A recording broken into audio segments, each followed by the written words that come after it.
I'm gonna get one more song, guys. Sorry, I need to set the mood right, you know?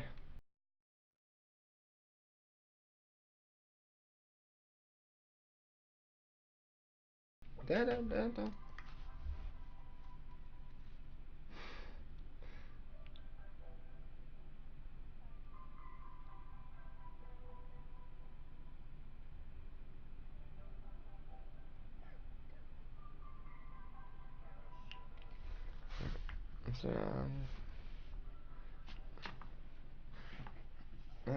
About nannies, oh yeah, send it quick.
Ah, fucking headphones.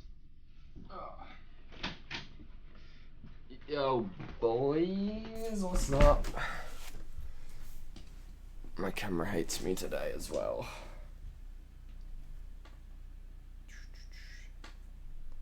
Come on. Come on.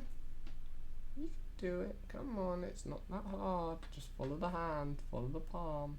I have such old man hands, look at this. Wrinkly as fucking shit. I just had that like my whole life. Like super indented hands. Fuck it. We'll just be out of focus today. Who honestly needs a focused camera? You know what I look like, right? If you want to see like something focused, I'll put my hand out once in a while. How's it going, guys? I'm feeling such a weird mood today. I'm just like, I just wanted to chat to you guys. Sometimes, I don't know. Sometimes I feel like you guys are like the best people to talk to. Fuck it, out of focus. I feel like you guys are the best people to talk to sometimes when I'm feeling like I don't know, just weird mood. I wouldn't say it's a down or anything, just like weird fucking mood. Looks better, honestly. Yeah, it's fucking artistic. It really fucking, it sets the vibe nicely. At least let's get like a better angle on it. There we go. Now I can just chill back. We can read the chat. Oh, hello. Welcome to fucking reality. God, that was a fucking shock. There we go. Oh, I haven't shaved. I look like a mess. But fuck it, you know? 24p. Now, how are you guys? I was skating with Frankie today, and I think number one, I used a lot of energy, and then I don't know, just I don't know. I just wanted to chat to you guys about, I don't know what I kind of like. There's something I've never really chatted to you guys about, and I just wanted to, I don't know, maybe I'll talk about it, maybe I won't. I don't really know. I don't know. I'm talking to a computer, so fuck it. You're not actually like people in front of me. Yeah, fuck, the Mud Boy album came out. I'm pretty stoked for that. We have to listen to a couple of them songs. What you guys been up to today? What you guys been up to? Yeah, I'm still with Hannah. Everything with me and Hannah's good. It's nothing to do with Hannah. Hannah's great. You got like 5 hairs on your face. I know. I just hate having any stubble. I feel like super bummy when I have stubble.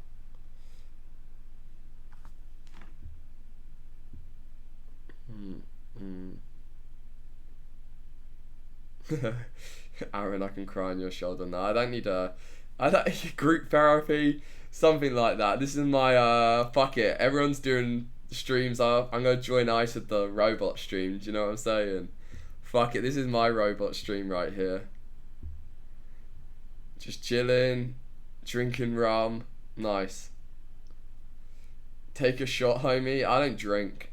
And I think honestly, I think that's good, because if you get in this kind of, I feel like if you get down and then you drink, then you're an alcoholic pretty much. So I think it's good that I don't drink. What's the latest with Cassandra? Where's Cassianova? I don't really know. I think she's planning on streaming, but she's doing like, I think she's wrapping up loose ends, and then she's gonna start streaming. That's kind of what it felt like last time we talked. We probably talked like a few days ago, but she's a little all over the place still. So I don't know really how that's gonna go with that. Gonzo Duke said daddy issues. I mean, I don't think I really have daddy issues. I've only ever seen my dad once in my life, but it's not something. I don't think it's something that. It's not something I really pry on. My mum, when she was young, she travelled a lot, and she met my dad.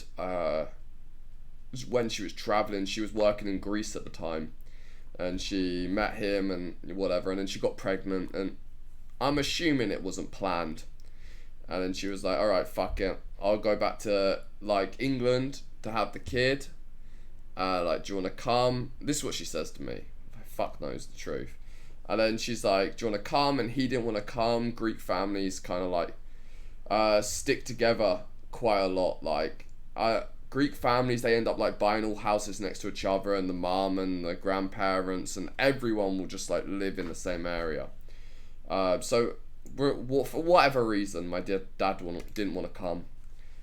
So my mum came back to the UK, and she had me in the UK. So when I was about 10 years old, my mum said to me, like, do you want to go meet your dad? I can probably contact him if you want. I was fucking 10 years old. I didn't know what the fuck I want. I was like, yeah, sure. Maybe I was like 13, actually. I was like, fuck it, alright then. So we flew over to Greece. I spent a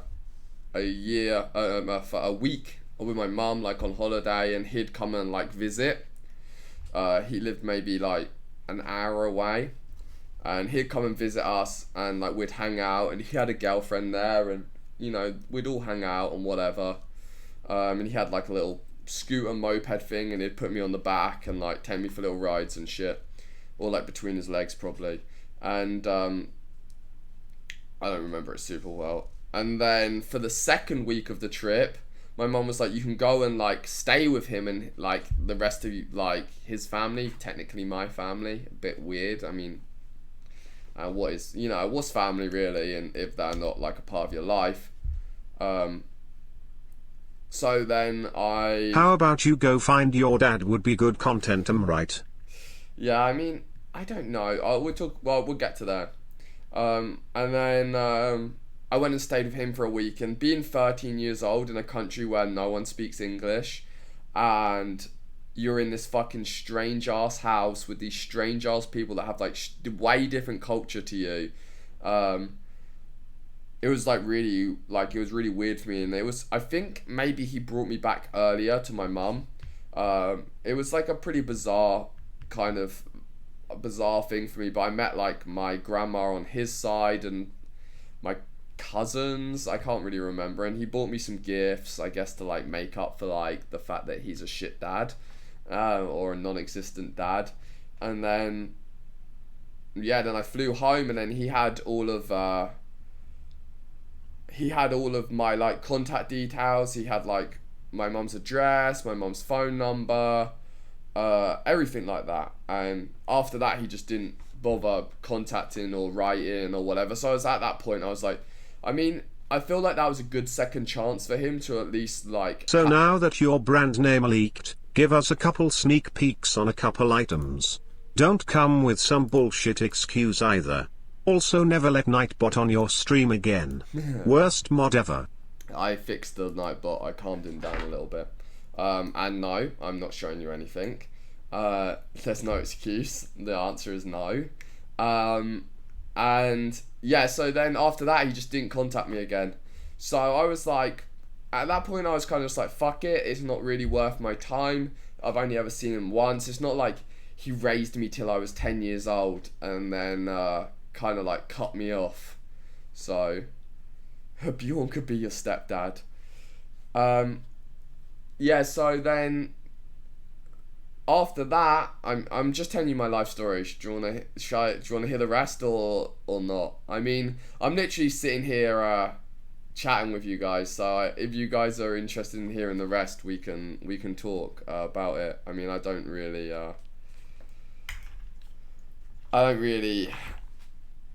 have anything else to talk about. We're just chatting right now. I've got to wait for the chat to... Alright, okay, I'll tell you the rest. So then I came back to the UK. I was born in the UK, and then I must have been pretty young. I must have been like around 1 year old. Young lean is good, but Blvd is where it is at. Did you see the clip of DJ running you over with his car? Yeah, it was hilarious, but ISIS mods deleted for being too violent.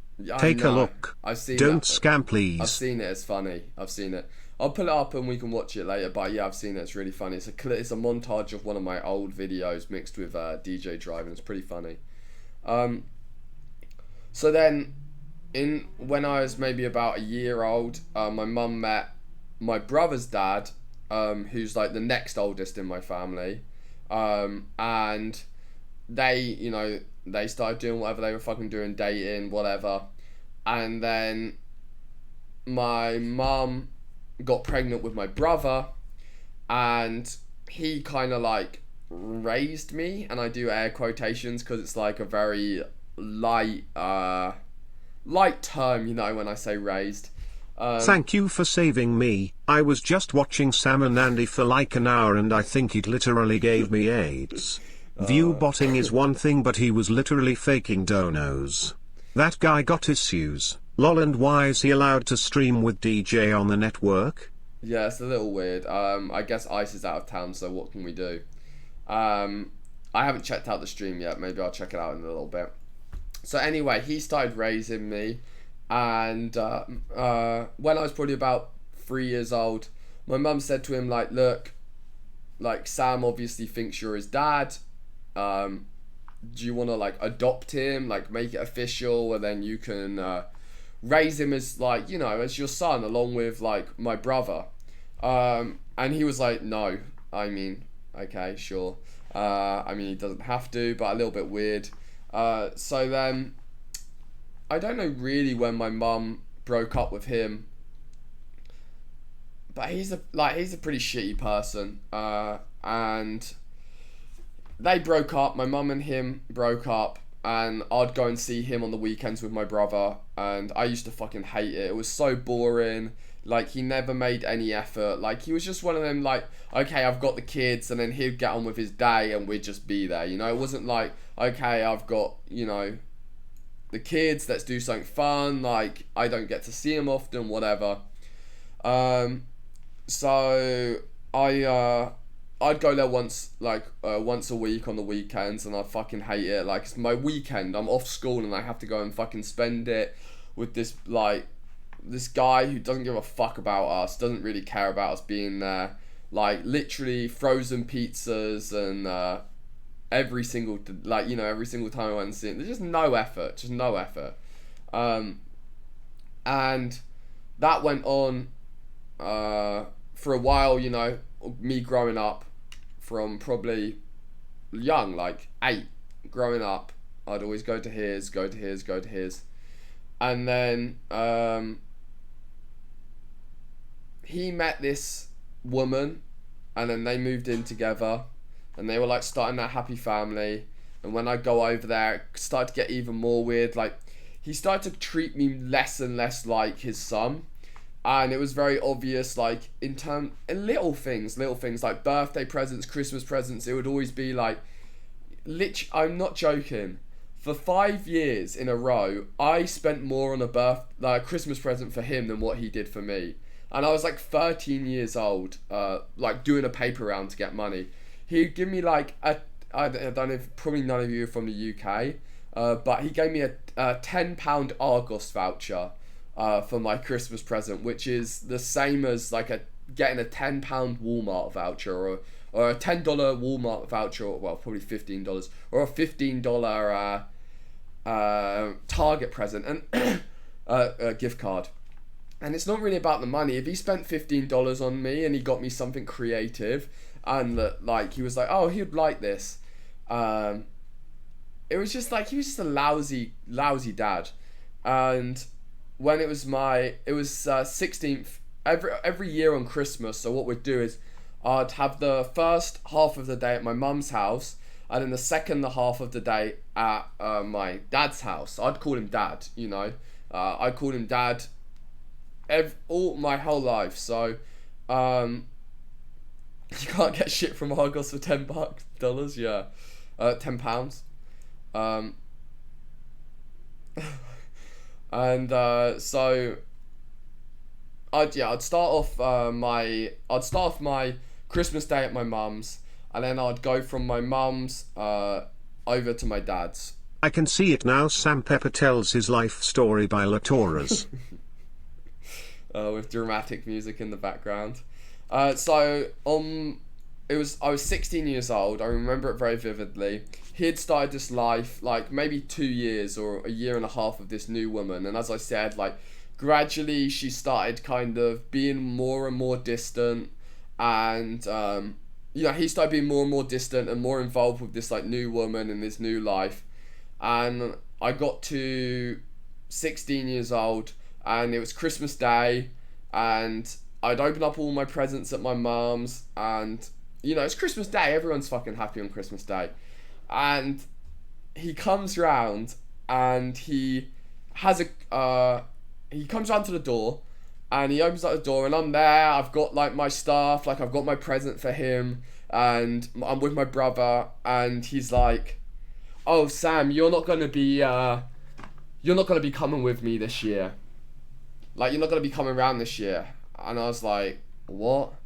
And he's like, yeah, here's your Christmas card. And he gave me this Christmas card and then took my brother and left. And my brother was about 2 years younger than me, so my brother was 14 at the time. And I'm like, what the fuck? Anyway, so he goes, I open up this Christmas card, and pretty much in the Christmas card, it said, I don't want you to be my son anymore. It said, like, hey Sam, like, whatever he fucking said. I don't know what he said, but he said, I don't want you to be my son anymore, and that's it. So that was that Christmas, and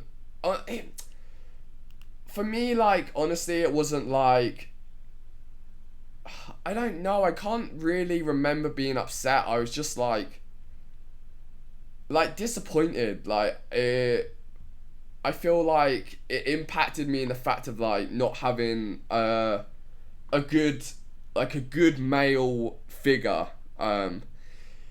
in my life. Like, every dad that's like a father figure that's been in my life's just been like a cunt.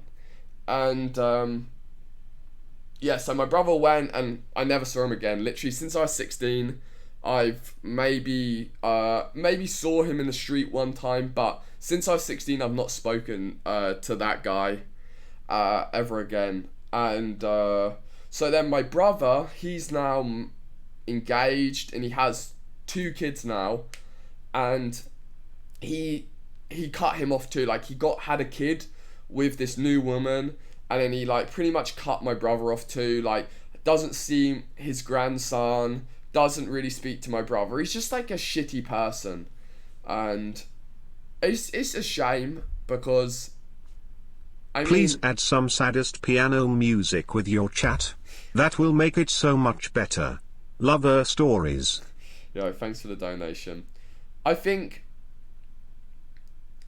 it's just sad. Like, you can't just start things all over the place. I mean, it's different starting projects or jobs or shit like that, but you can't start a family and you know, for me, I wasn't his son, so it's like well, here is 15 in donations, but that lame deadbeat dad a Target gift card and call it a day.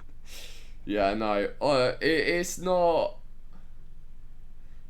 really something that affects me really. The story, like, when I tell it, it's like a little triggering, but it's not like I don't think about it every day. Not a big deal really.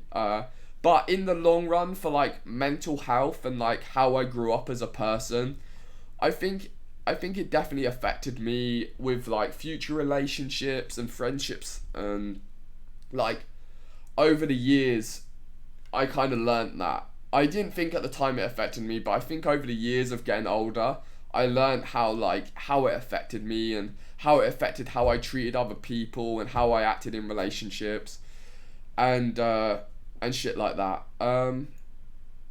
But yeah, so he cut off my brother, and then all through that you should do a Draw My Life where you talk about your life while drawing it on a whiteboard. Look it up, Kappa.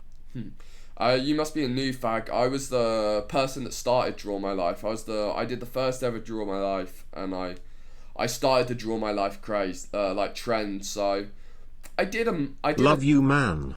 Thank you, guys. I did like a tamed down version. I mean, no one wants to just like.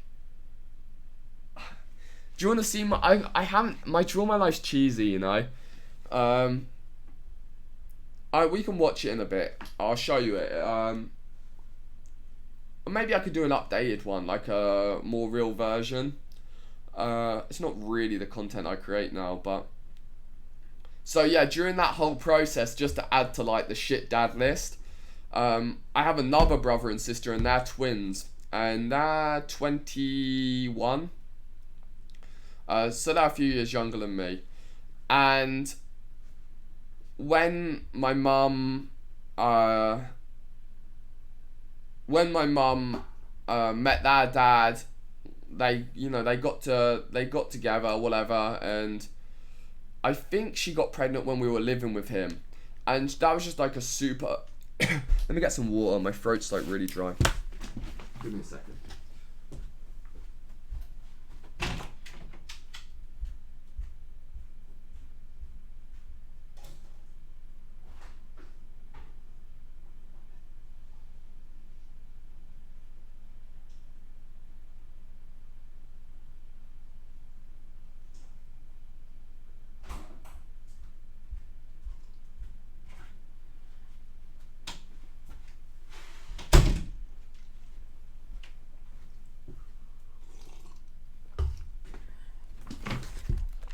Okay, so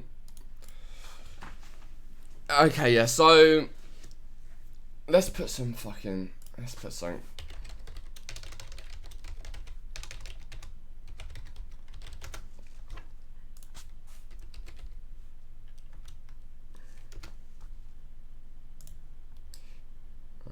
Hey, Daryl.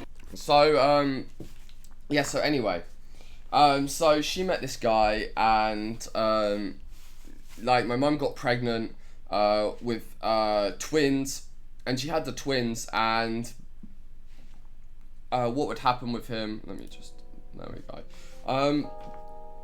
Make sure I don't want this to be too loud for you guys. just a little bit of chill in the background. So we're not sitting in complete silence.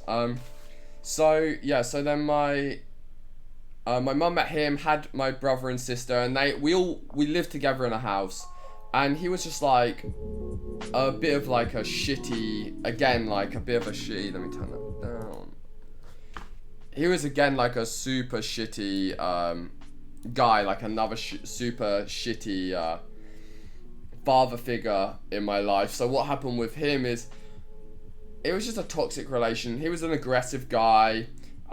He was just very aggressive and controlling and angry. He was Scottish, and I'm sorry if you're Scottish out there, but ever since him, I'm just triggered by Scottish people. I can't. He was just the worst guy, and he was just like really horrible to my mom. Would like lock her in the kitchen and like make her. I've always believed in you. Yo, Burke, thank you, man. Thanks, guys. You don't donate because you feel bad to me. I just want to talk to you guys, honestly, please. And it's not. I'm happy. Like I'm here. I survived. It's not like it's not a sob story. I'm just telling you my life story. So what would happen with them is the relationship would be good in the beginning, and it would build up into this really, really toxic relationship until my mum would finally like build up enough strength to say that like this is bad for me and bad for my kids, and then she'd move out. So then when we moved out, first of all, my mum would have a house with him, and normally he'd own the house. So then we'd be left without a house. We'd have to find a house, like, you know, work out the rent, all that shit. And we'd move into a new place, and then I'd end up losing all my friends that lived there. And between the ages of like 11 and 16, I lived in 13 different houses because of this situation. It literally looped. So they'd break up and they'd get back together, they'd break up, they'd get back together, and over and over and over again, like that same shit would happen. And it was just so toxic to see it happen. And then it was every year, it was a new house, and arguments, fighting, like my little brother and sister, like for them, like really, really shitty situation. And then like after all of that, like probably like 3 years ago now, maybe 4, they got back together again, and they'd been together maybe for 2 years, and they decided to get married. So they went and got married, and then probably 6, which was really stupid of my mum, and I feel bad for her because like I feel bad for my mum because I can imagine what it's like. Even, you know, how old I am, I can't imagine being my mum's age and thinking about shit like, if I break up with this guy, I'm gonna have to find someone else. And like, how the fuck do you find someone else when you're 40, 45, however, you know, it's gonna be scary. So I think my mum just kept going back to him because it was a lot easier. It was a lot easier for her to go back to him than it was to deal with the fact of being alone and will you find someone again. So she got back with him, and she ended up marrying him, and they were good for a couple of years. And then one day, I was in America at this point. One day he came home from playing a game of golf, and he was like, I'm moving out. And he just packed up all his shit and he left. So, but luckily my mum was married to him at this point, so then she managed to get half of the house, and then she used that money, and she's got her own place now. She's got her own, you know, bought her own house, and but she's alone. And like my brothers and sisters, they've moved on to university, and I think my sister still lives with my mum most of the time. But I mean, it's sad, and I do feel for my mum. I rewind. Me and my mum have not always been good. We've not always had a good relationship. I'm telling you these stories in parts, and I'm skipping to present and then back again. So, when I was 16 years old, my mum decided to get back with him again. And obviously, when I was younger and I saw all this shit, going on, I kind of like started to when I was younger, I didn't realize what was going on, and as I got older, I started to realize like this guy's a jerk. He's potentially an alcoholic. He's abusive to my mum. He doesn't treat her well, and that's my mum. Like, if there's one person you protect, is your mum. And as I Hey Sam, sorry to cut you off from your story, but I had to ask. Cloud Chaser BTW lol. Most people know me as this account, but I made a new account specifically for Earl streaming. But it's hard starting over and I'm not sure if I like my new name. What do I do? Do whatever you want, bro. I can't choose what name you want, man. Go with whatever name makes you happy. Especially if you're like starting over, it doesn't really matter. As I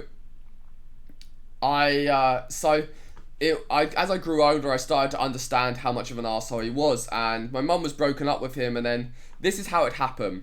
So at the beginning, my mum would literally walk to the door with my brother and sister. He'd take the kids and he'd go, and then he'd drop them off, and then he'd go, and then drop them off, and then gradually that would move to he'd come in and they'd have a cup of tea together, and they'd chat for a little bit, and then he'd take the kids and go, and then it turned into him coming round and having dinner with us, and then from coming over and having dinner, he'd be staying round, and then the next thing we move in and together. So I saw the stages happening, and I was like, this is so fucking this is so like AIDS for like my mum. And I kind of just like started standing up if I saw him doing shitty stuff. And one time, like, he was being a fucking massive arsehole, and I kind of stood up to him. And then he stood up to me and he was like, like, don't fucking talk to me like that. Like, you have to respect me. Like, he was my dad. And I'm like, you're not my dad. Like, don't talk. And I was a little shit. Like, I wasn't scared of anyone. I was like, what are you going to do? Like, I was egging him on, and I think he pushed me. And then I shouted to my brother, and my younger brother's bigger than me. Like, he's always been like bigger built and a bit taller than me. I didn't grow for a long time. When I was 16, I was super small. Like, I had a high ass voice, and my voice is still high, but I was like a small kid growing up. And my brother comes running. You basically had a black childhood, but you're white as hell. RT, thank you very much for the $5. I mean, I didn't know my dad, if that's what you're trying to say. And so my brother comes running down the stairs, and like this guy, he's like kind of like on top of me, like pinning me down, and I'm freaking out. And my brother just goes and just punches him straight in the face. And then me and my brother just start going ham on him, and like felt so satisfying. Like, after fucking 8 years of bullshit from him, me and my brother just went ham on him. My brother's like 14 or 15, and I'm like 16. And yeah, we just go ham on him. We're like, whatever. And then he calls the police. And when you're 16 in the UK, technically, you don't have to live at home. You're no longer your parents' responsibility. So at 16, he was like, get the fuck out of the house, because he owned the house. And then I said to my mum, like, what the fuck are you gonna do? And she was like, I want to be happy with him, and obviously you two don't get along, so you should find your own place. So I went into like emergency housing at 16, which was like some grotty ass. Big Daddy Devon here. Your sob story makes me nervous for the Ducks' futures. Hannah, if you're listening, gather the ducks and head over to Big Daddy Devon's. No, the ducks are good. I've learned how to be a bad father, so I can be a good father,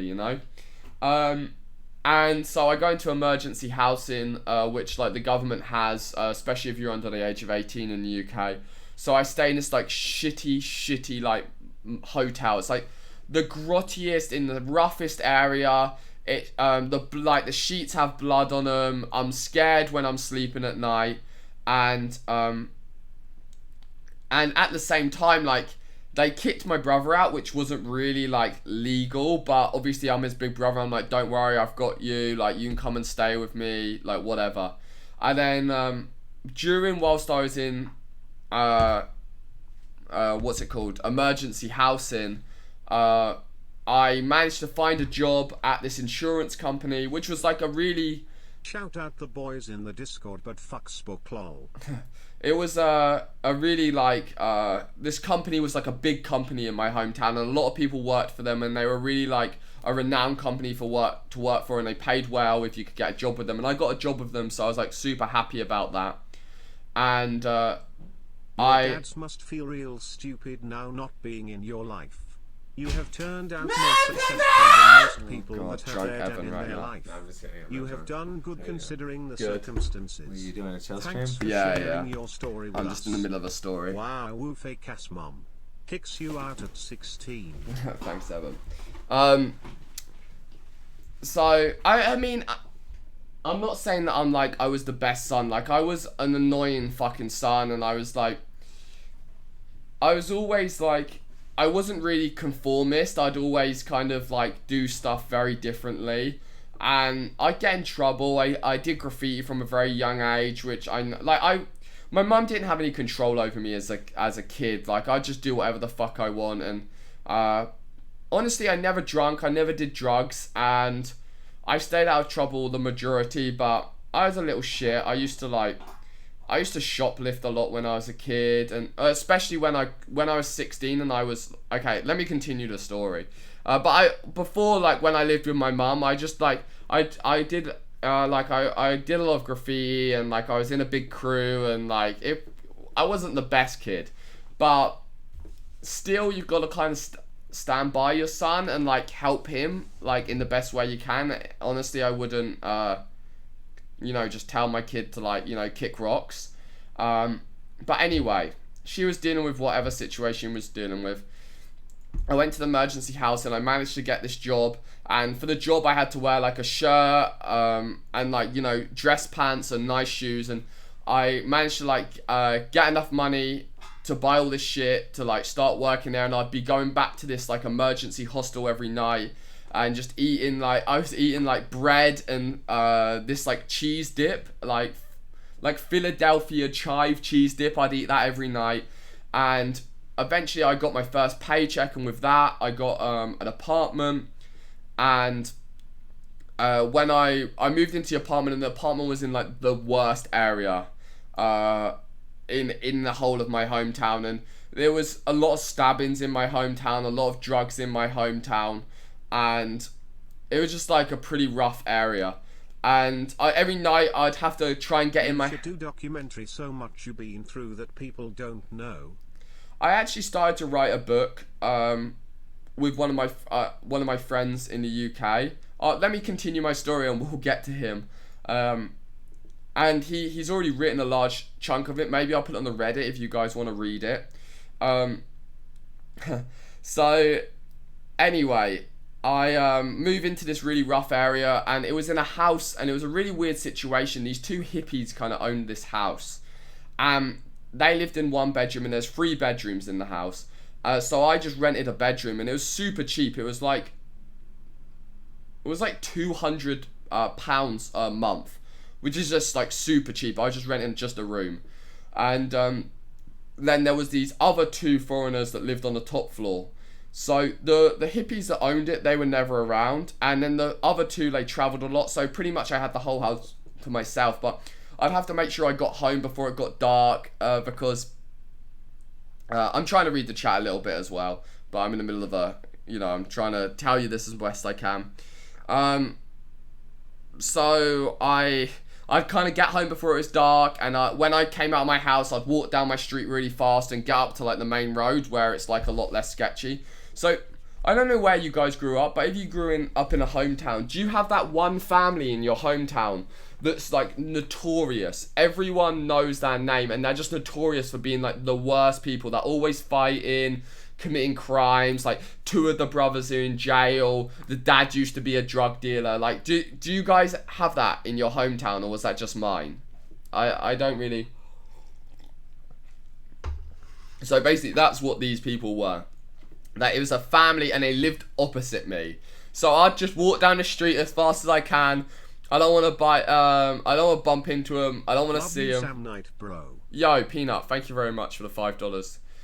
Yeah, okay, you guys know what I'm on about. So they lived down my road, so I'd always avoid them, and I still remember their name to this day, but I'm not trying to go into details like that. And eventually, I earned enough money at my job to move out of that place. And at that time, Joe, my brother, was having a lot of conflicts with the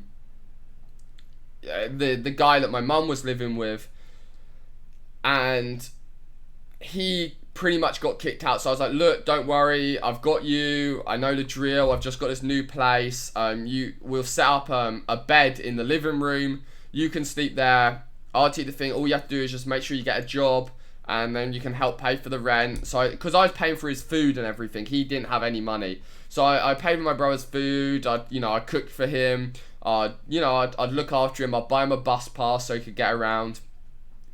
And eventually, my brother was very lazy growing up, and he's changed now, and he has a really good job, and he's had it for a very long time, and he's got his fiance and 2 kids. He's like turned into an adult. Promised myself not to donate kiss ass donations, but fuck it.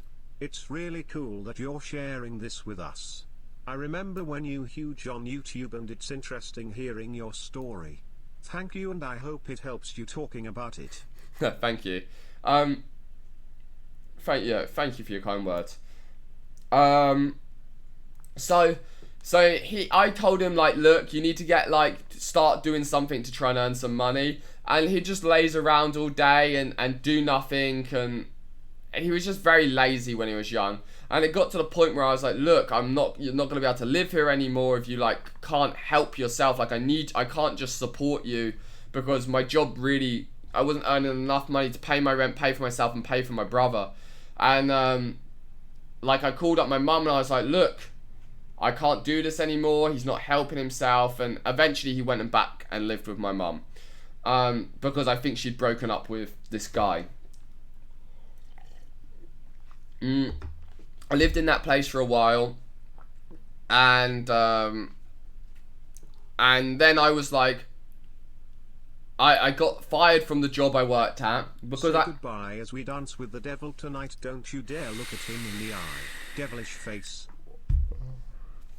Devilish face. Thank you for the 666. I had crazy ADHD as a kid and growing up, and I worked in this call center. And imagine just sitting down, talking to people about their car insurance all day long, every day. So what I'd do is I'd bring loads of gadgets, toys and shit. So when I was talking to them, I was good at my job, but when I was talking to them, I'd play with toys. I'd bring mad snacks. Everyone would always come to my desk Sam, what snacks have you got? I'd try and have fun at work, and they hated that. That's not the work morale they wanted. They wanted the depressing call center where everyone sits there, stares at their computer screen, types away, and does that shit. So I eventually got sacked from that job, and then I had this place that I had to pay the rent on. So I was like, fuck it, I'll just move abroad. And that's a really common thing. If any of you guys are from the EU or England, what about the experience? What about that experience helped you? The positive. I learned to be very self-efficient. We lead very similar childhoods, Sam. Thanks for sharing with us. This is why you're my favorite streamer. Much love. Dak, thank you. I'm sure you can relate to this then, that it made me very self-sufficient, and people often comment on me Sam, you seem to know a lot about everything, and you're kind of handy, and that's just because I got thrown out there, and if I didn't learn shit quick, then I'm gonna be homeless, pretty much. So I learned stuff really quick from a young age, and so I traveled abroad. I worked in a bunch of countries: Spain, Italy, Greece. I traveled around, and I'd go between these countries, and then I auditioned for this show in the UK called Big Brother, and long story short, I mean, it was a crazy audition No process. offense, but it seems like your mom cared about herself more than her kids. Thanks for sharing the story, man. Feels good, man. Vibes in the chat. I don't know whether she cared about, like, herself more than... Sam. BTW, the second camera from the Ducks stream is gone completely. I think the Ducks messed with it, just letting you know, homie. Alright then, after I finish my stream, I'll go fix it. I'm sure there's not many people over on that stream right now. So I got on this show called Big Brother, and it's kind of like... back to the mum one. I don't think it's that my mum cared for herself more than me.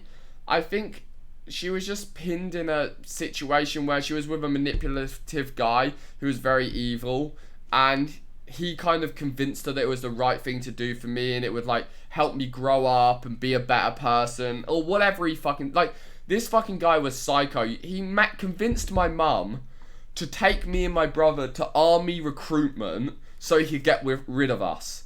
At 16. Army recruitment. That was his plan. Like, just get rid of us, take us to army recruitment. Imagine me in the army. No fucking chance. Like, no fucking chance.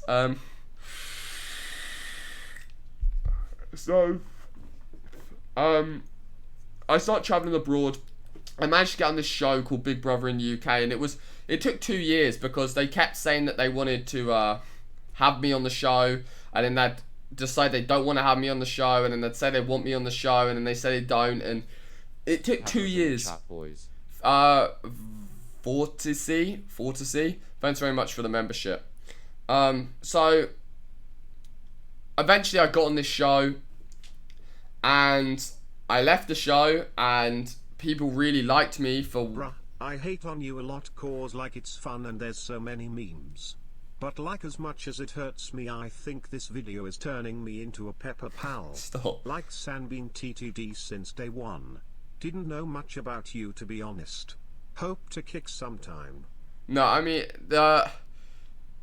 you can still hate me. It doesn't matter. Like, I know I'm fucking annoying sometimes. But we all have different fit places in our lives, and we all end up places in different ways. So, I started the Big Brother thing. I came off it, and the first day I walked off the show, I started up a Twitter account, and I got like 72,000 followers on Twitter in like as soon as I launched my account. I was like, oh shit, like, and this is a time ago, guys. Like, this is a decent time ago. We're talking like 9 years ago.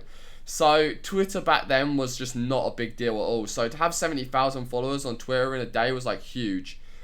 And I don't know how it happened, but I seem to have been kind of like pretty business smart, and kind of have a brain that works in a way that is normally helpful for me, but also sometimes not very helpful for me. But basically, when I came off the show, I looked around me at every other person that had ever been on Big Brother, and I don't know if you're from the US or the UK, but if you're from the UK, you'd know that Big Brother isn't something that's very cool. It's like, it's not like being on Big Brother, you're normally a weirdo, and like you'll go on in history as like, oh, you're that weird guy from that Big Brother show. So, because they always cast really bizarre characters. The reason they put me in was, and now here we are in the CX network, and it's the same thing. The reason they put me in is because they knew I'd start drama and I'd piss people off, and I knew how to push. Like, I understand human like psychology, and I understand what can piss off. Like, I love pushing people's buttons because I love seeing reactions. Is that like sadistic? I think it's probably pretty sadistic of me. Like, that's why I enjoy doing pranks so much, because I like, if I do this, how is someone gonna react? They saw that in me through this crazy audition. The audition process takes a year, and they learn everything about you. And they learned that from me. And anyway, so I came off this show, and I when you come off the show, you go straight. Imagine this. Okay, let me like rewind and just put yourself like in put this in your mind right now. You've never had any followers. You've never had anyone know who you are in your whole entire life. You're from a hometown. You have like you have like 30 mutual people you know, and then you have like 3 or 4 close friends, okay? You've worked in call centers and just whatever.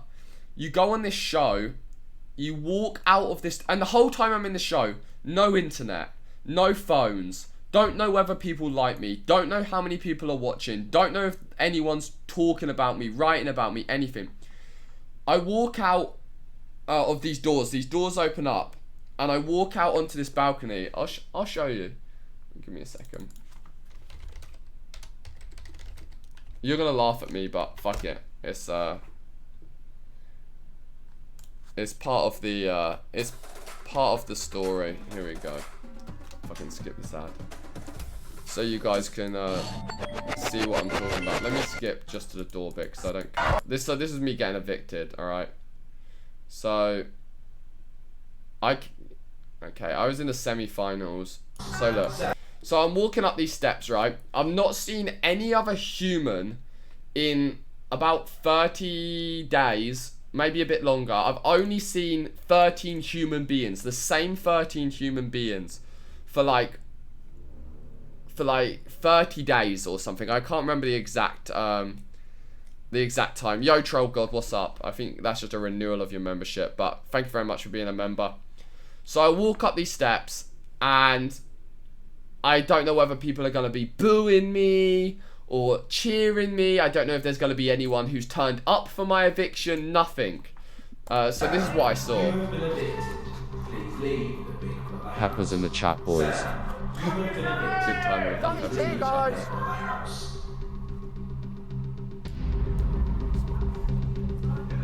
It's the like 70-30, you know? It's the 70-30.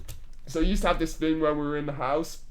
We'd gauged it, because what they'd do is they'd blast in the house loud background music when the crowds were there, so you couldn't hear if people were cheering for people. So we'd always sit in the really quietly and try and listen whether it was cheers or boos, and then we'd give percentages of how many boos to cheers. And I'm like, I think it's about 70% cheers, 30% boos.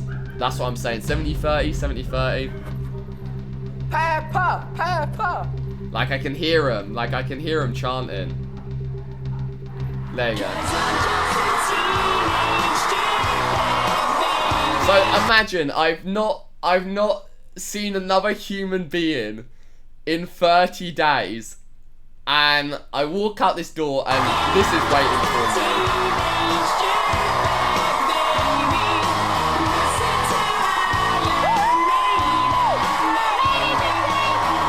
Like signs, I love you, Sam. Like Peppers in the chat, boys. Join the Discord. Like shit like that. Like.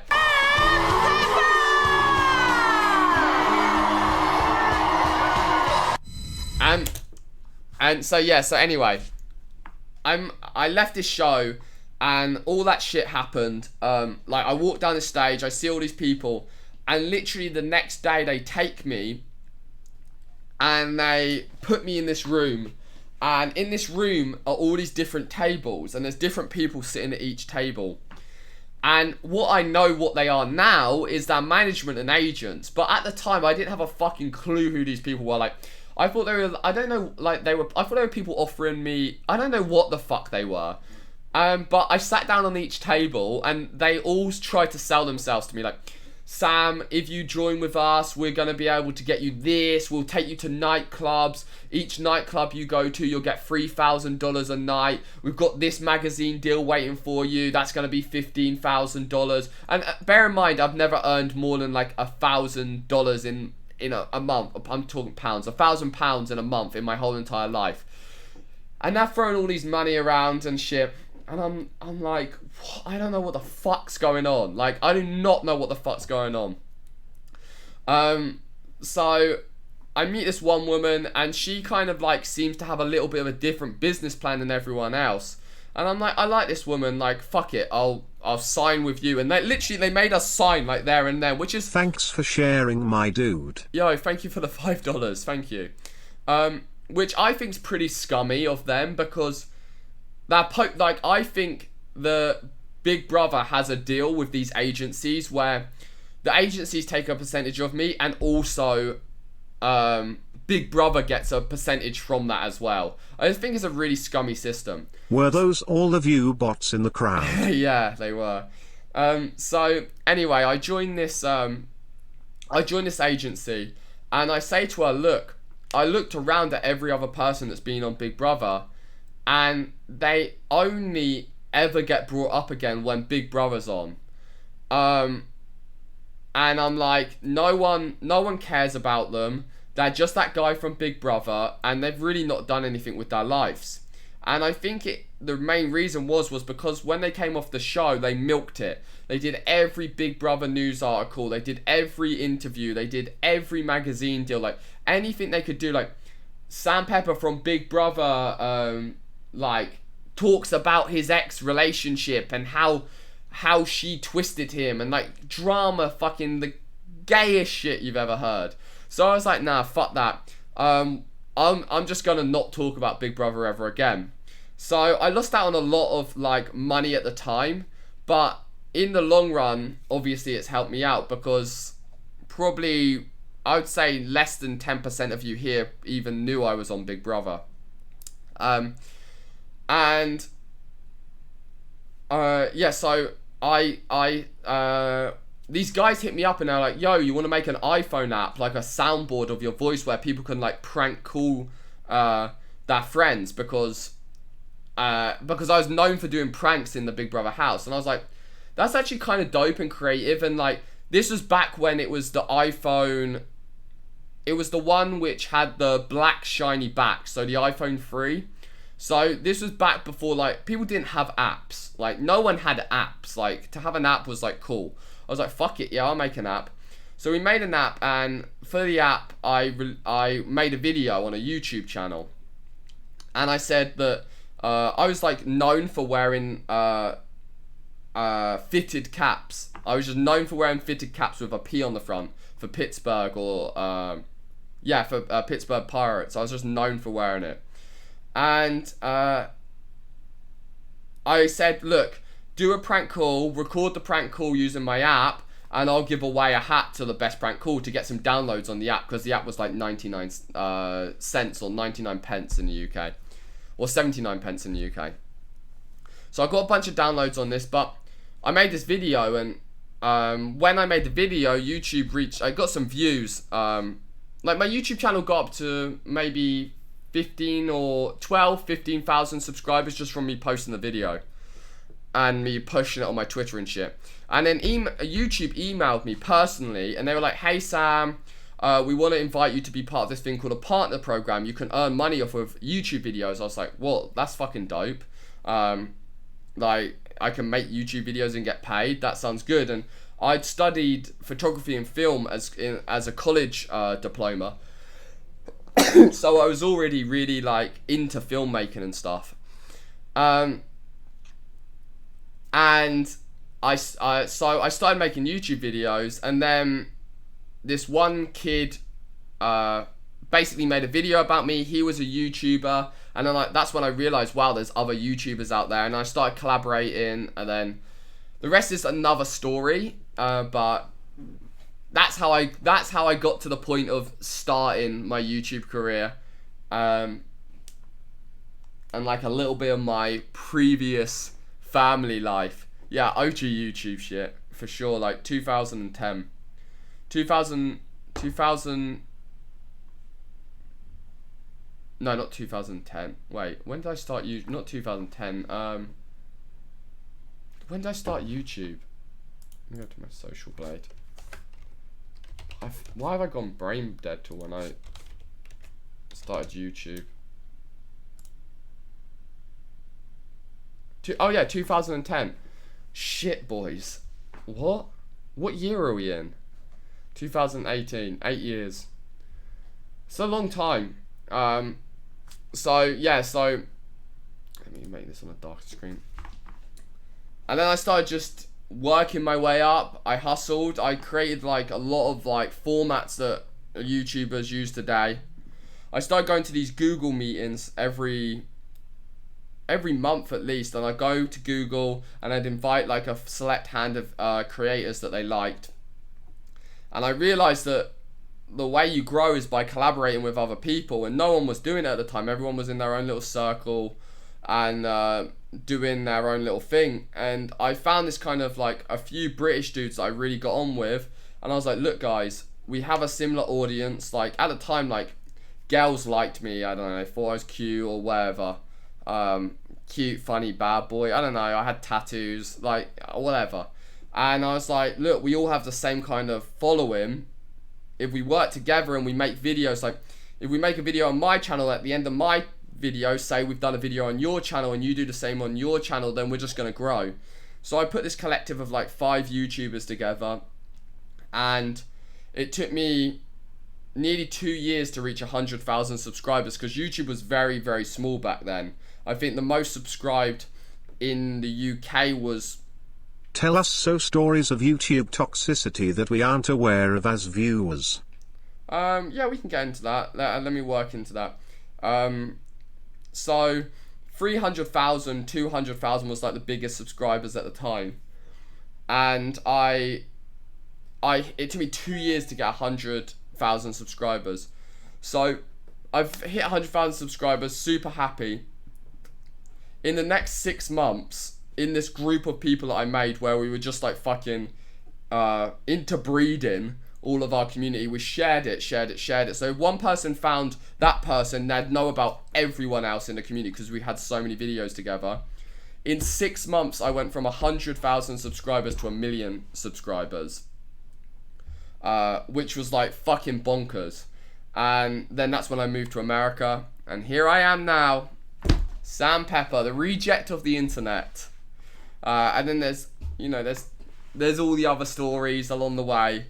It's not been a smoothest ride for me, and still I don't think I'm at the most successful time in my life. Like I think I've had higher points, but I'm hoping it's like a dip, and I'll be able to like climb back up, and with all the knowledge of all the places where I went wrong or where shit fucked me, I've learned from that, and I'll build myself up, and I'll get back to killing the shit again, you know? And that's why I'm hugely thankful to Paul, and I always will be, and I'll always be very, very loyal to Paul as a person, no matter what happens, because I was like in a pretty down place before I met Paul. In terms of where I was at, I really had nothing going. Like, I was doing the clothing design stuff, but it was for other people, and I don't know. I was in a very rough spot, and Paul really like pulled me out of that, and he gave me you guys, and we're here together now, and I'm sitting down in my new apartment with my new friends, with the best roommate I've ever had, and just good people, and I've got a really good girlfriend that really loves me and cares about me. So, shit's on the rise. It's on the rise. We've got a bit of way to go, but we're getting up there, you know?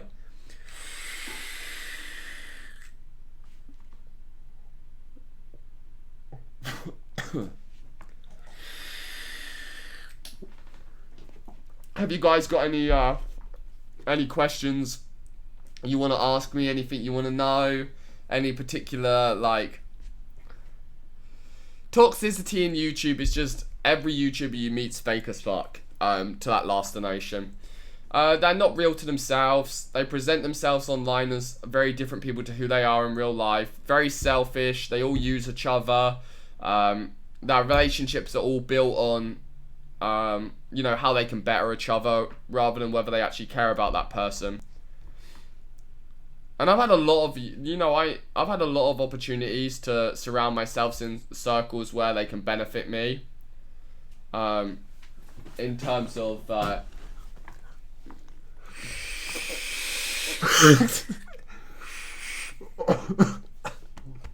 was... Poison ivy! Poison ivy! Oh shit, I forgot. Diseased me. Sorry. I've had like a lot of opportunities to like surround myself and publicly like push that I'm present with people, And I've chosen not to. For example, the Clout House and the Banks thing. He really wanted me to work for him, and he pushed that really hard on me, and I did, and I went and did the clothing line, and not many people would know, but I lived at the Clout House for almost a year, and no one knew that because it wasn't. I didn't use it as an opportunity to like push my social or my clout or anything like that. I was there and I was working, and I made a clothing line, and I did something that was fulfilling for me. It was something I'd always wanted to do, and Banks gave me that opportunity, and I fucking did it. And that was like another step in my life, another thing that I learned, you know.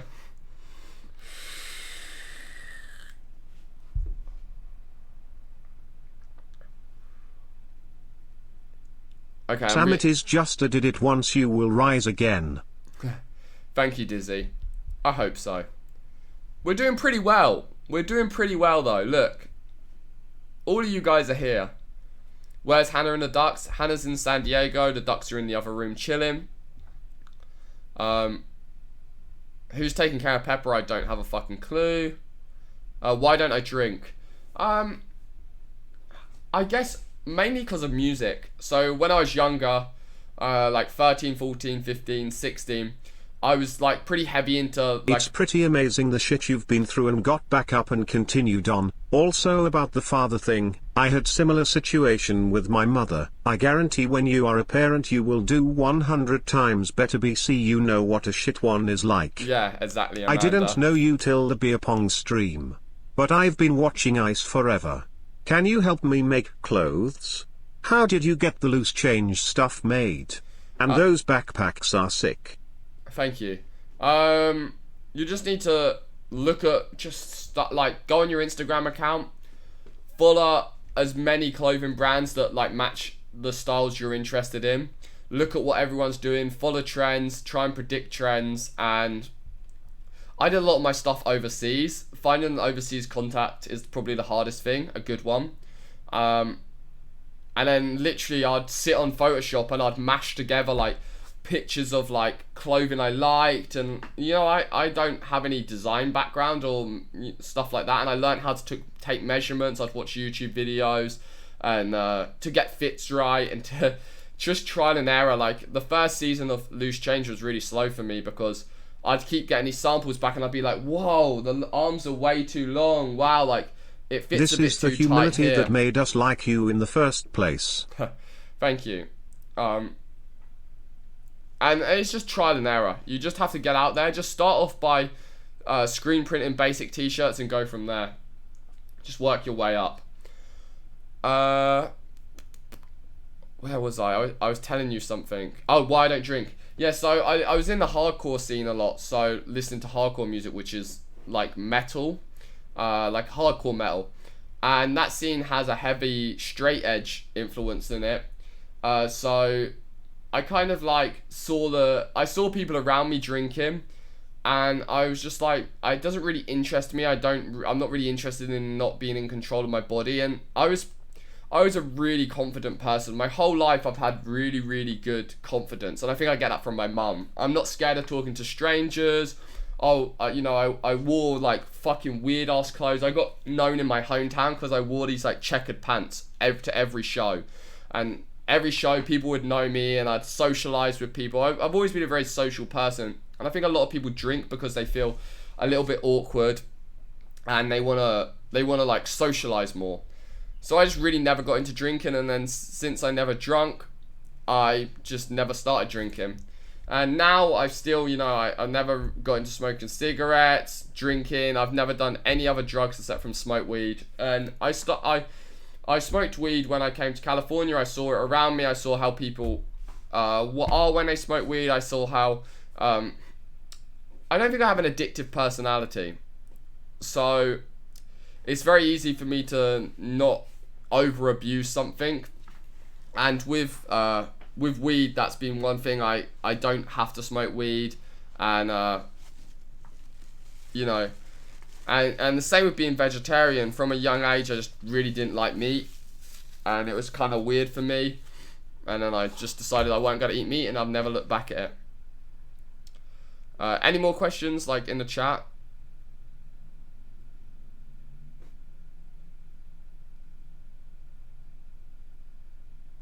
Sam is the guy at the hardcore shows with baggy checker pants.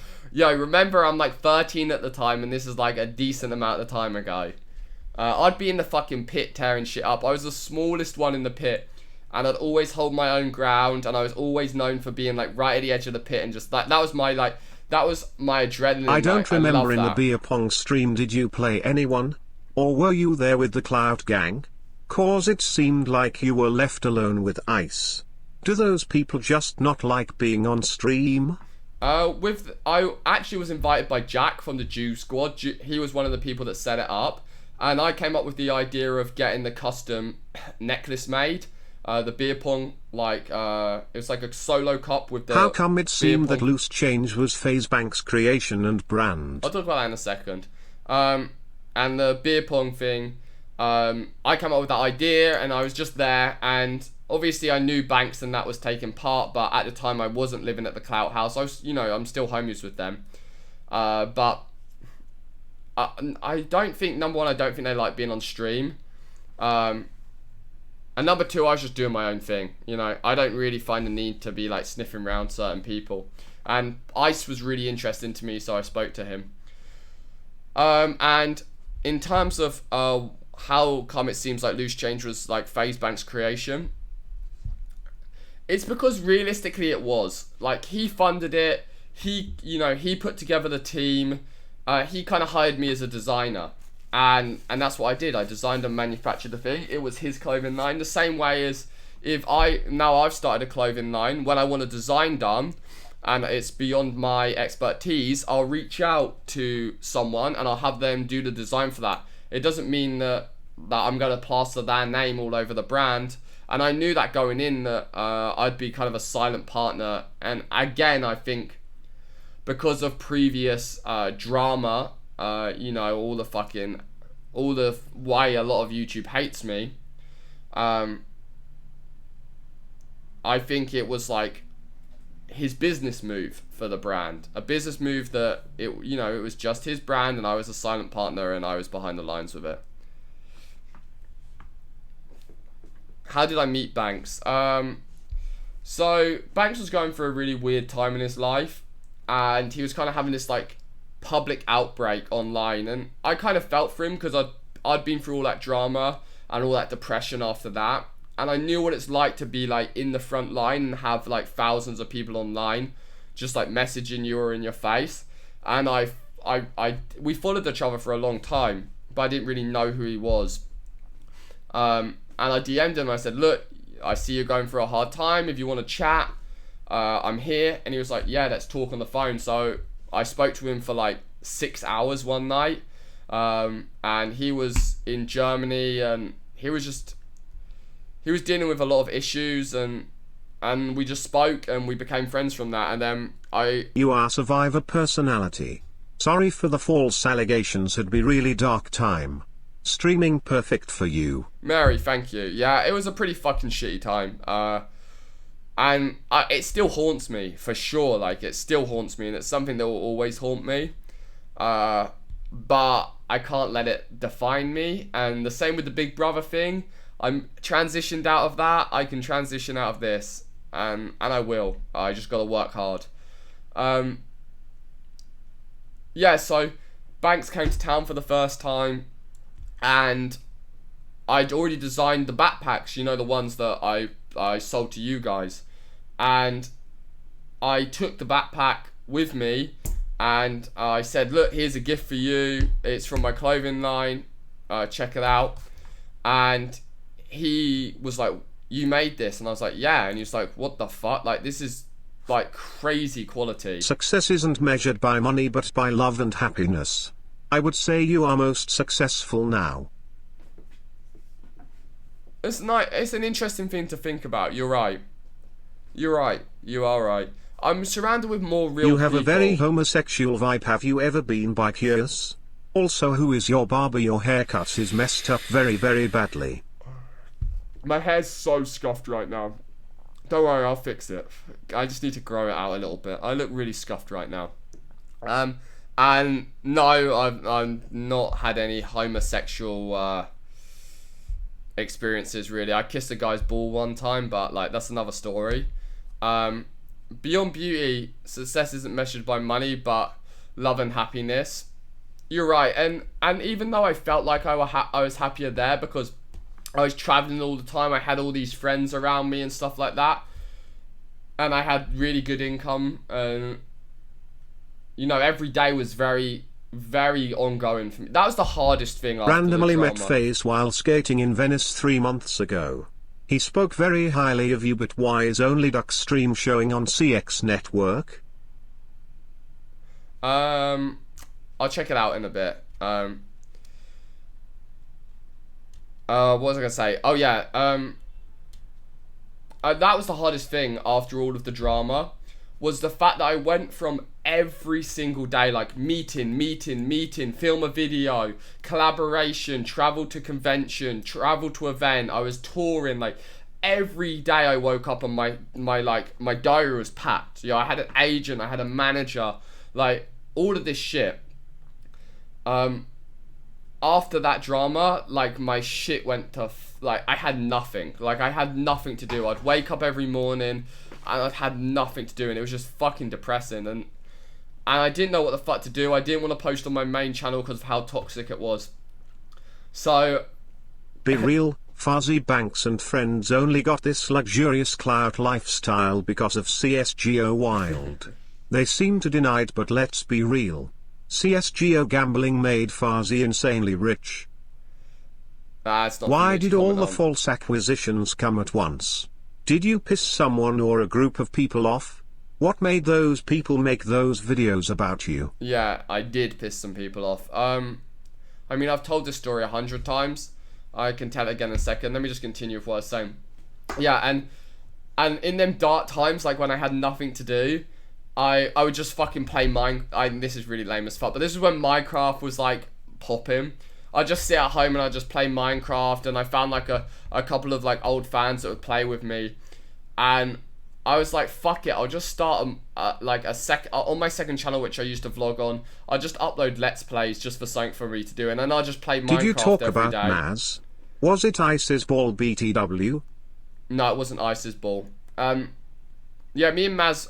Yeah, that's the Minecraft thing's funny. I know you guys are gonna mock me for that, but it actually really helped me because it gave me the confidence to start posting it again. I know it wasn't my normal content, but I was putting content up, and like I had like my loyaler fans, like, or people who stuck by me. They'd watch it, and it felt nice. Maz, I met Maz honestly right from the beginning of YouTube, and he's been my friend the whole time. Me and Maz have been very, very close, and he's always been my closest friend in the YouTube world. Has always been Maz. Like, he's the guy. He knows every one of my like everything. He knows my darkest secrets. He knows my low points. I want to say I enjoy your and everything. Evan's streams over any else on CX network, including Ice. You both put so much effort into your streams and it shows. You deserve all the success you get. Yo, thank you very much, Evan Sugar Mama. We know who you are. Thank you very much. Yeah, so the drama pretty much, it all started, pranks on YouTube have become, you guys have heard this story from me a million times, so I'm sorry, but someone donated it, let me just tell it to them. Pranks have turned into this world where if you did pranks around girls, you'd get a lot of views, so I did... At what point in your career did you surpass being a millionaire?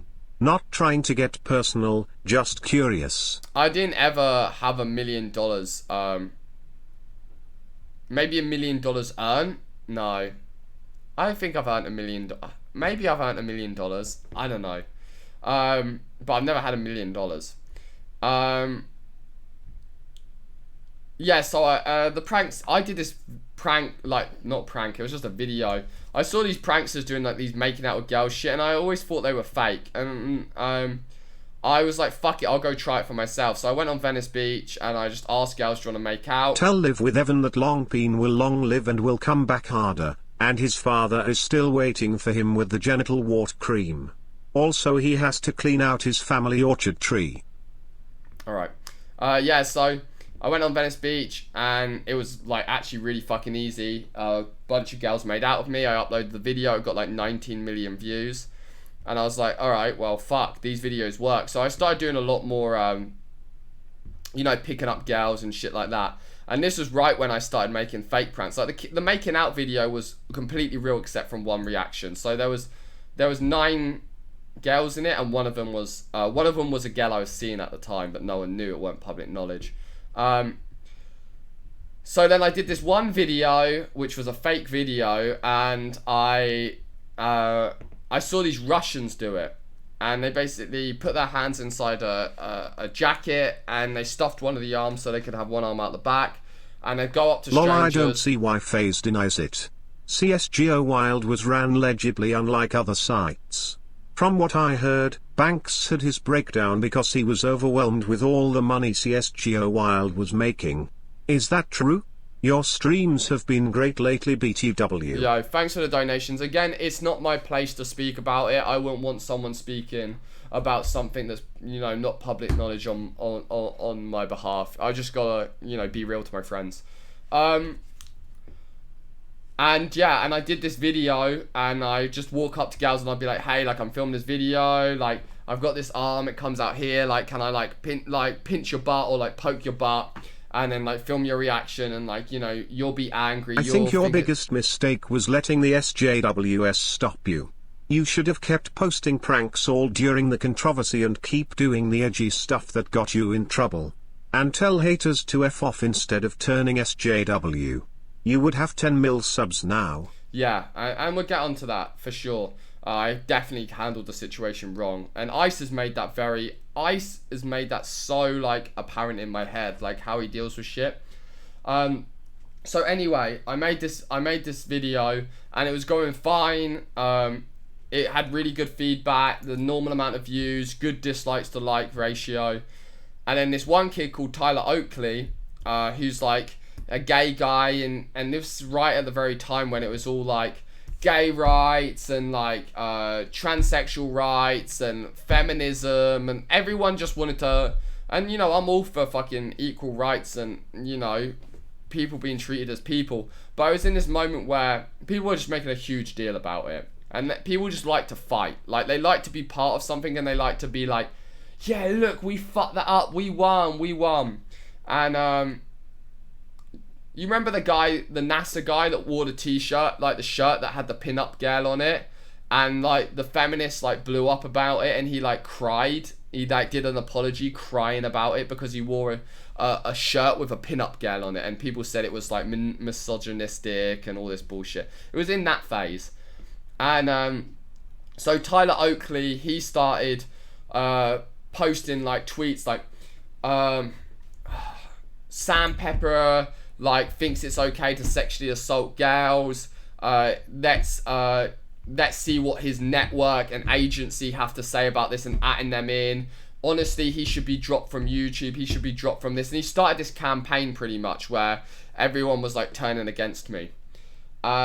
And then that turned into other people. What do you think about FaZe Rug? He seems like a faggot. I've really not spent loads of time with him, but he's been really nice to me the time I've spent to him. He's been really nice to me. And he's always, you know, he's put me in videos and shit like that, even when he could get hate for it. And I respect people that will do that. He's always been really nice to me.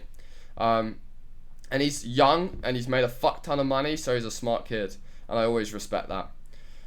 So anyway, yeah, so then it was a trend to start making hate videos on Sam Pepper. Yeah, like, Sam Pepper's a monster, Sam Pepper did this. And then that turned into a trend of people making videos of experiences they've had with me. Even if the experience isn't bad, they just kind of like name it my experience with Sam Pepper and get a couple of million views. And then that turned into like fake rape allegations, and people like changing their voices and reading scripts and half showing their faces and blurring their faces, and articles being written with just complete false information. It just spiraled because it was a really powerful news thing. Like, look, we're taking down this YouTuber.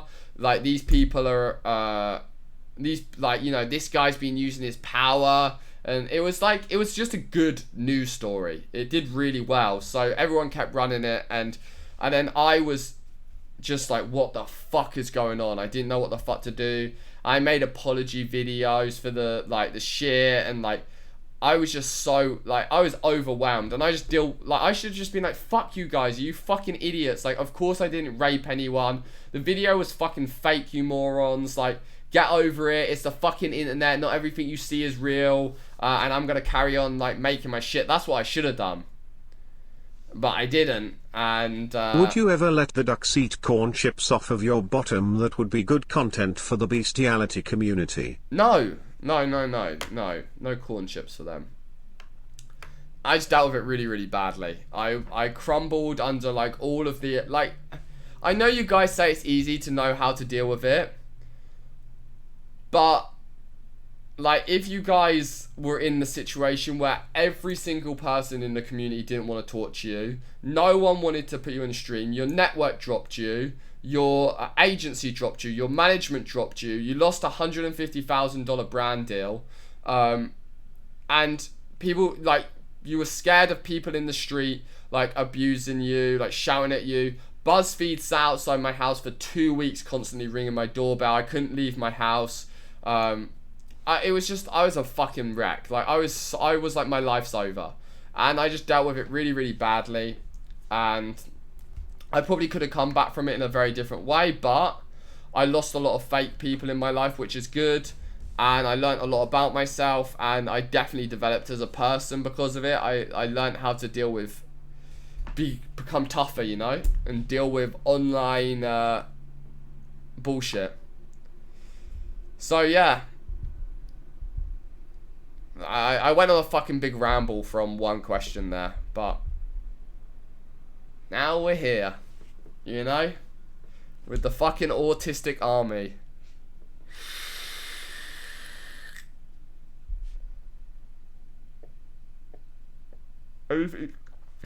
Anything else you want to know whilst I'm here?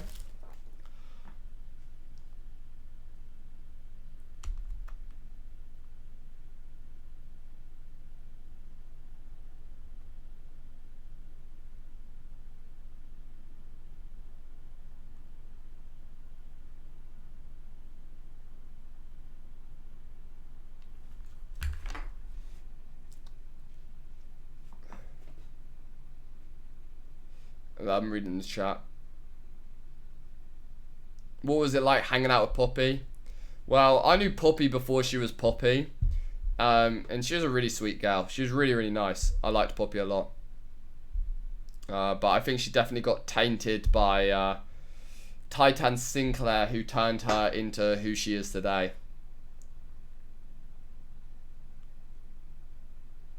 It is important that you align yourself with nice people. Fucking completely. The people that are around you are, you know, if you're at a really hard time in your life, the hardest time in your life where you feel fucking suicidal and you feel like your life's over, and the people around you leave you, it is important that you align yourself with nice people. Yeah, you realize you've surrounded yourself with the wrong fucking people, you know? If they're not there to answer the phone, if they're not there to sit with you, talk with you, take you out for fucking dinner, be your friend, still put you on, not be ashamed to put you on their fucking Snapchat or Instagram or be in a video with you. That's what's important, you know? And I learned that a lot. Like, I learned that surround yourself... I was one of the people who typed nasty comments on their vids when those allegations were happening. I'm sorry, here's $5. Yeah, don't worry, my guy. It happens. Like, we all get swayed by online opinions of people, and we forget to think that the person behind that is a real person, and you don't know exactly what's going on with them. And, you know, I don't After hate the anyone. ass-touching prank you made the killing best friend prank Nicker, what were you thinking? I was bored. Like, I was bored. Like, I missed reactions, and I missed... It was like the troll, do you know what I mean? Can you talk about Garrett I've you ever meet? How do you feel about the new releases? I've noticed you wear more older garments. Okay, let these catch up for a second and then I'll answer them.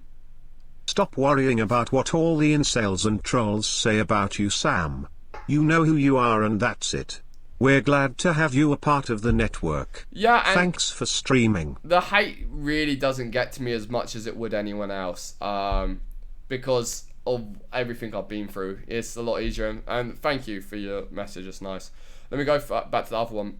Why did I do the killing best friend prank? Because, you know, I like pissing off people who are like, you know, like that, you know, people who are easily triggered. It was just entertaining. I knew that if I put that video up, people were going to be triggered, and it was going to be a big impact. Not quite as big as what I thought it was, but fuck it. Like, it created a little bit of drama online, and it was fun, and I really didn't give a fuck. It gave me a chance to like rebrand myself, and I started like doing vlogs.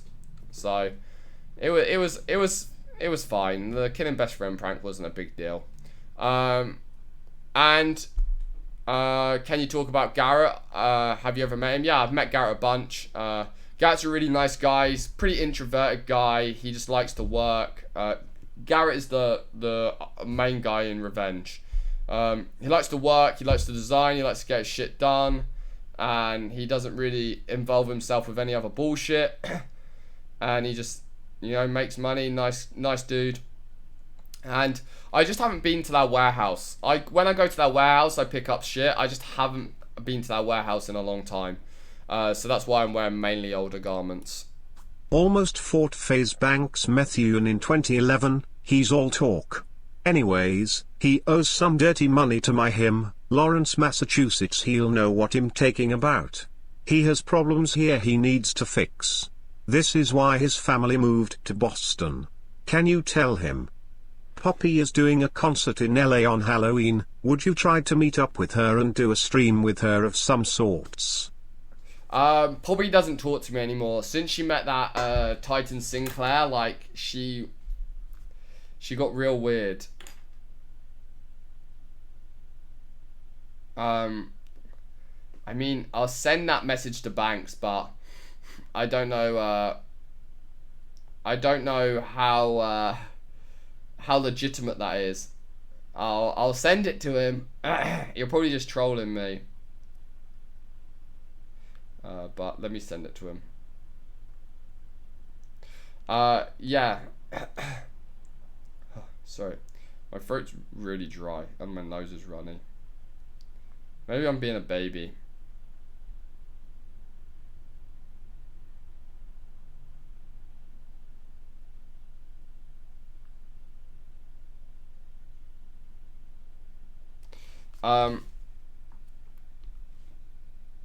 Would you ever let Hannah eat vegan mac and cheese off your bottom? What about tuna casserole? If neither of those work, how about mushu beef? Vegan mac and cheese. What's the point of having mac and cheese if there's no cheese in it? I've stuck by you since the start.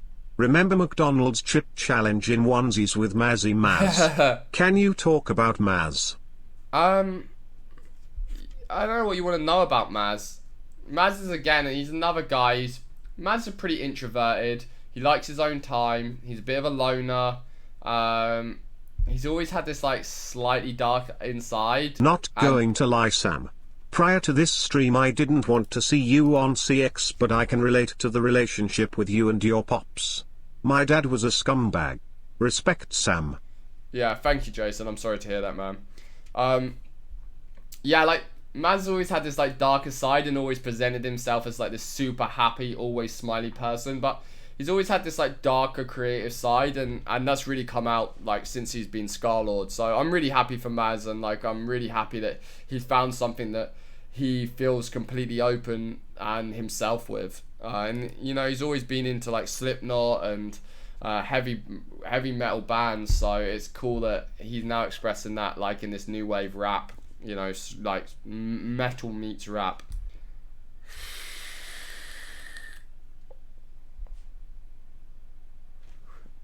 Anything else you guys want to know in the chat? I'm reading the chat right now.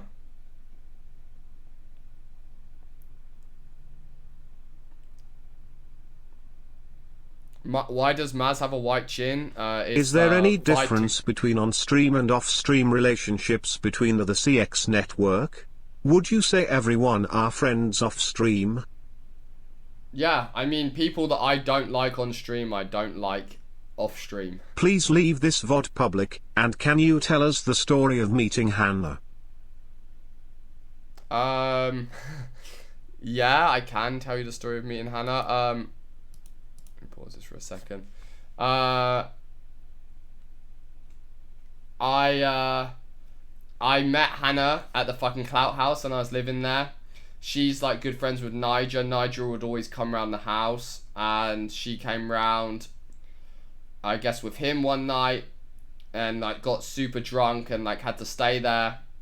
And she was making fun out of my British accent, and I said, make fun out of my British accent again and I'll choke you. And she made fun out of my British accent again, so I choked her up against the wall. And then ever since that, we talked. We were like, you know, she was like, I like this guy. He sticks to his words, you know. He said he was gonna choke me and he choked me.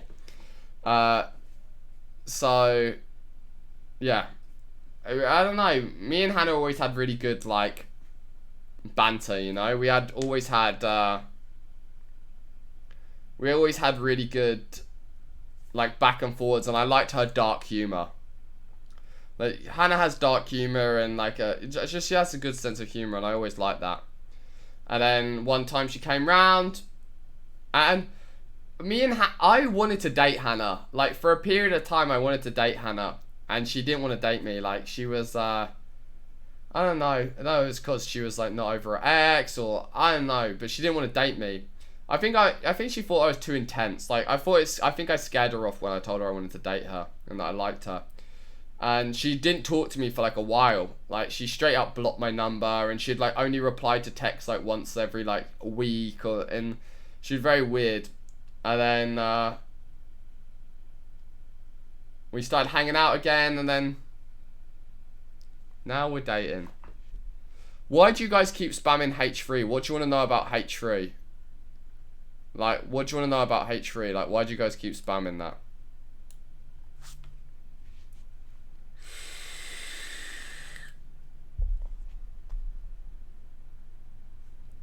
Okay, let me continue these donos. Sam, check out hashtag Banksy trending on Twitter right now. You'll love what he's done. Let me have a look.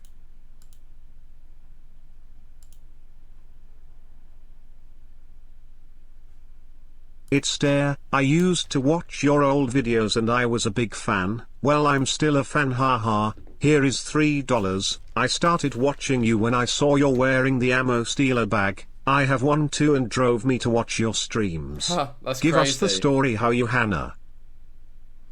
Yeah, I just told the story. Alright, let's see this hashtag Banksy thing. Oh, okay, let's see this. I'm guessing this is the story. Let's quickly have a list. $1.3 million Banksy artwork self-destructs at auction.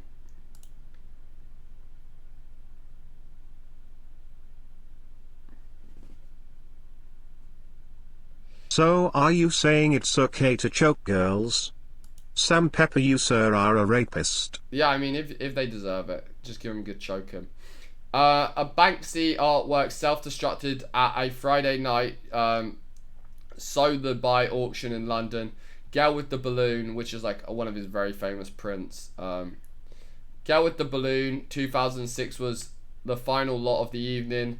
Sale at Sotheby's, ending things off with a very impressive final price of £953 or $1.2 million, or $1 million with the buyer's premium.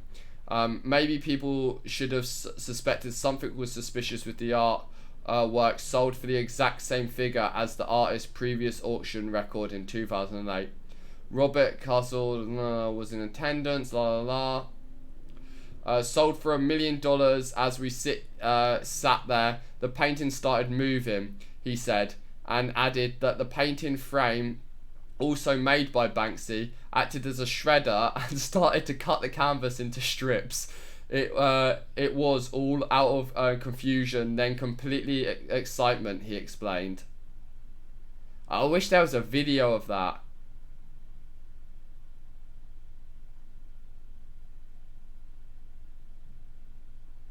Were they like trying to stop it?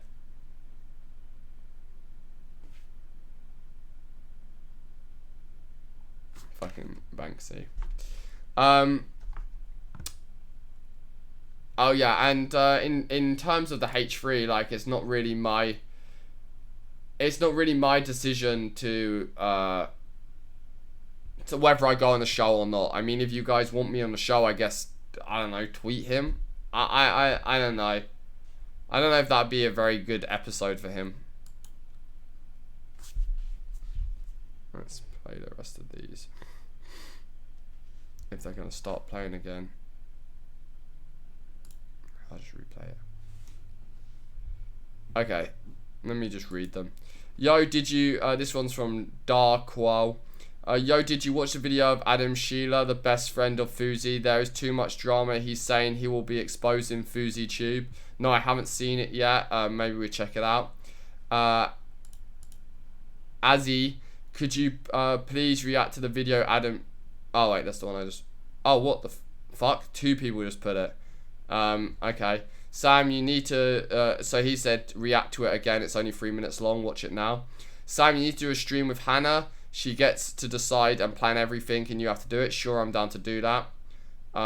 Why does Hannah still retweet Devon's tweet and she's still with you? She retweeted a sexual tweet like a day ago. Bit weird. I don't think that's true. I think that's debated.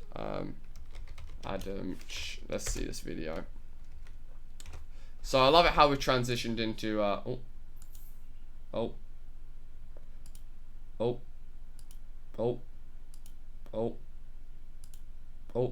what fucking tab is it? What? Oh, here we go. Okay. Oh god, here we go. There was a YouTuber at the time who I hated. His name was Adam Saleh. Here we go.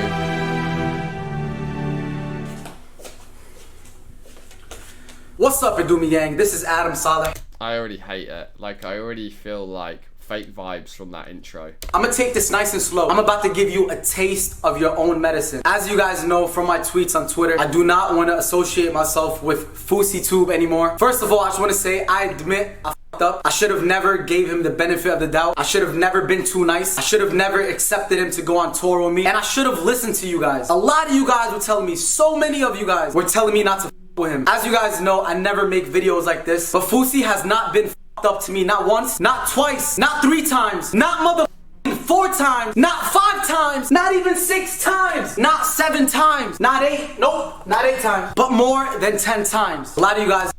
More than 10 times in the chat, boys. More than 10 times. Yeah, it feels like fake beef already.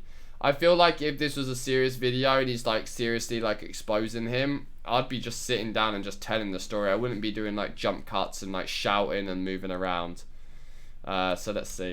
Have been asking me questions, so many questions, and it's so hard to answer, but I do not feel bad anymore. All the questions you guys have been asking me, I wanted to answer them so bad, but I can't answer it on Twitter. I can't answer it with typing. So I decided, you know what? We're gonna go on a roller coaster. A nice one that goes upside down, you know, loops. I was gonna do this video a long time ago. Matter of fact, every single one of your boys wanted me to do this video because of how up you are. You disrespected me multiple times and treated me like I'm a piece of shit. Lied to me, called me your brother. You even said I love you. Oh my god. You are not my brother. I do not want to associate myself with you. I do not want to be around you. And then you make these dumb excuses. And you were too much of a coward to even speak to me, so you let your girl... Oh my god, the motivational music coming in the background. There's no way, guys.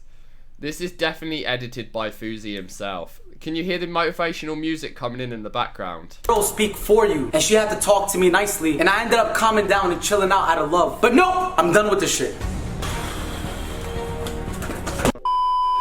There was even one time where he almost got me f***ed up. Like literally, you put my life at risk like I'm your bulletproof. You need to lower your ego, buddy. The whole world doesn't revolve around you. All I'm gonna say is right now is that I'm about to give you a taste of your own medicine. This is part Z. Yo, you're at 1 minute and 55 seconds and you've not told us anything FouseyTube's done. 0. But I'm just gonna have fun with it. Just like all the videos you did on all the other YouTubers. If all those things that you did to me, if I did it to you, oh my god, you would go insane. You'd probably step on me, violate me, make videos on me, spit on me. Rice Gum called you irrelevant. Oh, you're mad? Vitaly did something in Brazil to someone else, not you. You're mad? You've done countless of bullshit to me. And I wasn't mad the first time. I wasn't mad the second time. The third time, I was kind of mad. And then after that, you just kept going and going and going. And Fusi, I know you're watching this. You're not out of the country, somewhere living as a different person. You're home right now, saying that you're off social media. You're on your phone stalking every move that I made. Not saying shit. Speak up. Come on, speak up. Say something. I don't know if you're scared or if you know that you're in the wrong. So as I said, I'm gonna have fun with this. I'm gonna upload 3 parts. Part 1, it's gonna be about all the stuff you did to me. Because it's so long and it's so... It's because it's so long, or it's because if you do 4 videos, then you're gonna get way more views. Of course, if you just do 1 video, you're only gonna get the views on that 1 video. But if you do part 0, part 1, part 2, part 3, that's 4 times the views. Rocket science right juicy, there, guys. Just how you like it. Part 2 is gonna be about what you did to your boys. Because for some reason, they're scared of you. Like, I don't really understand why the heck they scared of you. Maybe because you treat them like a piece of garbage. And part 3, as you guys know, I was the only one that was there for him throughout everything. Did he really meet Drake? So that'll be in part 3. For now... Did he really meet Drake? We already know he didn't meet Drake, my guy. Why are you doing a whole part just about that? Now this is just a video for you, just to let you know what I'm about to do, and it's about to be a crazy roller coaster. I just want to say thank you guys so much for all your love and support. Thank you so much for understanding. Once again, this is a mistake on my end to be giving him the benefit of the doubt, trying to help him out. I remember in 2012 when you disrespected me, I stayed quiet. I never said nothing, and now you did the same, but it's even more disrespectful. So now I'm speaking up. Anyways, I'm gonna go enjoy my day. Part 1 will be uploaded tomorrow with a vlog while I'm in Comic-Con. I couldn't even get to vlog today. I couldn't even get to do nothing. The way he treats people, not just me, not just to me, the way he treats others is insane. Seriously insane. You're a fucking diva. There's so much ish I gotta say, and I know I haven't given you guys any answers, but I promise you guys tomorrow I will. I'll see you guys tomorrow. Thank you guys. Shut the fuck up. Shut the fuck up with that fucking bullshit. Like, come on. Look at the thumbnail, the burning rose. That is the gayest shit I've ever seen. Come on, guys. That is the gayest shit I've ever seen.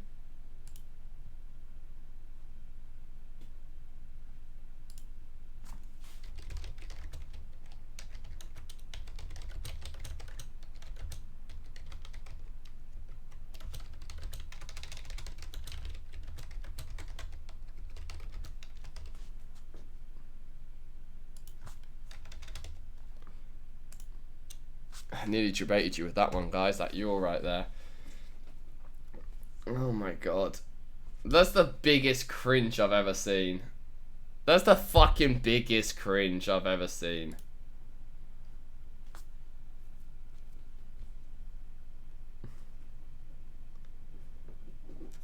I mean, I'm all for fucking finding out crazy things about FujiTube, but that shit's just fucking... That's a yikes from me.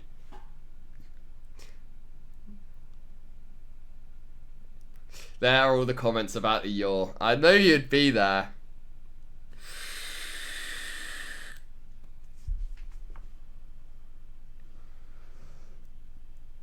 Oh. Yeah, that's a mega fucking yikes from me. Oh, we'll be watching all them parts though. Fuck it, we've got 4 days of content, boys. Morning streams, we've got 4 days of content with that one. Talks about 2012, come on. Yeah. Oh yeah, I should split my streams into part. That's the way to fucking do it. You guys are... He's giving me some fresh ideas right now. Sorry guys, I need to end this... Guys. I didn't, like... That right there is why you're where you are now, Sam. Look at where Adam, Fusi and Vitaly are now. Thank fuck you're just stuck with us. Yeah. Smiley face. Honestly, Amanda, fuck yeah, I'd much rather be here. But anyway, guys, I was just about to tell you about this crazy thing. Caroline and... It's just to do with Caroline and Lars, but you have to join me tomorrow for my stream, so I'll see you guys later. Bye. Imagine I just end the stream. No. I was tempted. I was like, should I actually end the stream? Should I follow through with the joke? Oh, yeah. Oh. I think that's about it, honestly, though, guys. I've had my little fucking rant. I feel better. I feel in a better mood. You guys are like my, it feels nice just to talk about shit. Yeah, it feels really nice to, it feels really nice just to talk to you guys and just have a chill one-on-one with you guys. It was really nice to actually be able to, like, engage with the chat as much as possible and answer as many of your guys' questions as possible. I can't wait for that Adam Shell video tomorrow. It's gonna be so good. It's gonna be so juicy. I was hyped by that. I was hyped by that music. And then when he punched the punching bag at the end, it showed how angry he was. So angry. That's what he wants to do to Fousey's face. He wants to punch it. He wants to punch it. I'm not going to do a Reddit recap. I can't deal with that. I literally cannot deal with the Reddit drama right now. We've had a nice chat. We've talked about real shit. Not about is ice with Caroline in London. You know, we talked about real shit. And it's nice to talk to you guys.